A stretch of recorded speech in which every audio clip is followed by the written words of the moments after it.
Hi, this is Thomas with Cozy Grammar, speaking to you from my cozy writing yurt. We've had some cold weather, cold and snowy weather in our part of the country, so it's particularly delightful to sit nice and warm by the fire with a cup of tea and joining all of you for our Ask Cozy Grammar session this month. These are sessions that we hold live for our students, but we also make a recording of these sessions and we share these recordings through social media so that everybody can benefit from what we have to offer. Our first question comes from Konika M. And Konika M asks, how do we use the simple past and the past perfect? The simple past tense and the past perfect tense. And I think this is a great question. We could actually spend quite a while on this question exploring the topic, but let me see if I can't at least encapsulate an answer for you, Konika. The simple past, as the name itself suggests, is, well, simple. It simply points to an action, a state, or a condition that occurred at some specific point in the past. And this point in the past might be made explicit in the sentence, or it may simply be implied. For example, it rained yesterday. This is what helped to wash away some of the snow which had fallen over the weekend. So in the sentence, it rained yesterday, we have the verb rain in the simple past tense. Rain becomes rained. And because we have the word yesterday in the sentence, we know that the specific point in the past that we're referring to is yesterday, the day before yesterday. But even if we take away the word yesterday and we just have the very simple sentence, it rained, because the verb rain is in the simple past tense, we understand that it happened at some specific point in the past. Maybe it was yesterday, maybe it was last year, maybe it was 200 years ago. But that's the assumption or the working principle behind the simple past tense. And that, by the way, is, rain. Here we have an action, but it also works for conditions. For example, yesterday it was very cold.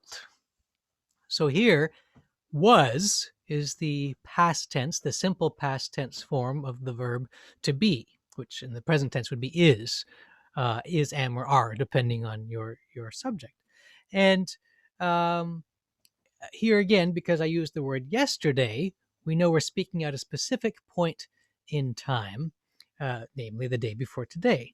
But again, here I could say it was very cold. I could take away the word yesterday, so we just have it was very cold. And the was indicates that we're talking about some specific point in the past, yesterday, a year ago, 200 years ago, whatever the case may be.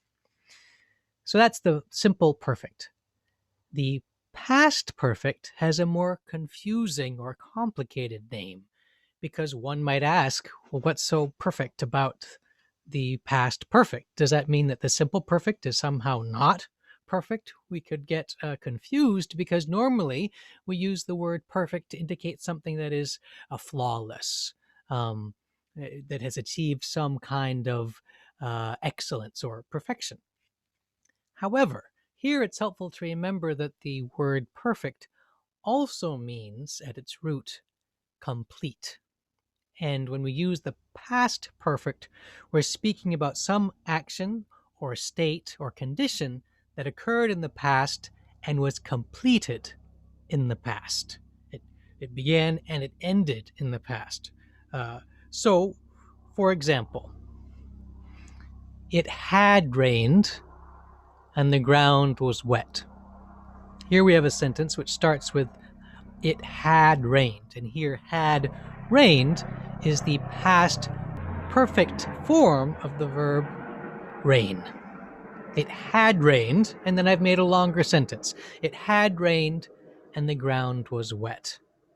Now notice two things. By saying it had rained, I'm implying that the rain rained and then stopped. The raining completed itself. It was, in that sense, perfect or completed. Um, and then notice also that as a result of the rain, the ground was wet. And here I've used the simple past tense. The ground was wet. In other words, after the action of raining completed itself, the ground was left in a state of being wet. And notice also that the word, the auxiliary verb or the helping verb, had is part of the sentence. It had rained. And anytime we're using the past perfect tense, you'll always see that word had. Here's another example. It had become cold and we were hungry. Here we're talking about a condition. And the condition refers to becoming cold. So it had become cold. So the action of becoming cold had completed itself, meaning it started to be a little bit cold and it was a little bit more cold and it was really cold, and that whole process completed itself. That's what's implied by the past perfect tense. And then we have we were hungry. So now we have two actions. One has completed itself, and then it's led to the second action, which is now taking place in this past tense sort of story that we've told in this one sentence. So the key is always whether the action happened in the past and was finished in the past, and was finished before something could take place. Now, hopefully that Koneka will give you a sense of the overall difference between the simple past tense and the past perfect tense. But here's a writing activity I would encourage you to try to find a better sense of how these two forms or these two tenses work from the inside as a writer. I would suggest writing 10 sentences in this simple past tense, something that happened at some specific point in the past. And then see if you can change all of those 10 sentences into the perfect past by adding the word had. And then, having changed those to the perfect past, add some other action that happened after that action had completed itself. And I think by doing an exercise like this, you'll see for yourself, the past perfect gives me a way to be precise about my expression of time. It allows me to show when something happened in relationship to something else.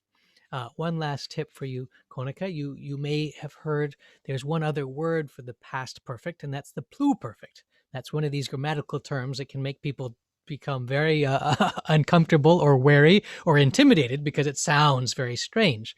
But the pluperfect is just the past perfect, and now you know what the past perfect is, and it's actually a very useful tool, one that we use all the time without realizing we're using it, to express something that happened and completed itself in the past before we went to do something else in the simple past. So I hope that answers your question, Koneka. Feel free to write back if you have any more questions about the difference between the past, simple past tense and the past perfect tense.